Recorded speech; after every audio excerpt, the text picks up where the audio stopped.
বাংলাদেশে গ্রীষ্মকাল এলেই আমের ঘ্রাণ বাজারে ছড়িয়ে পড়ে। মে মাসের মাঝামাঝি থেকেই শুরু হয় আম পাড়া মৌসুম।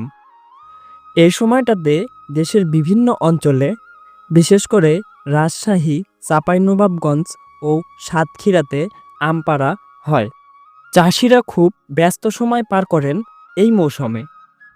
এই মৌসুমে গাছে পাকা আম দেখে তারা আম পাড়তে শুরু করেন।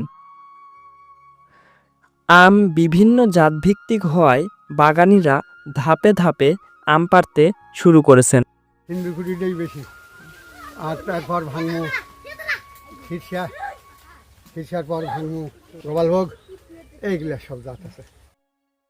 এবছর আমবাগান মালিকদের দাবি, গত বছরের তুলনায় এবছর আম অনেকটা ভালো হয়েছে এবং নষ্ট খুবই কম হয়েছে।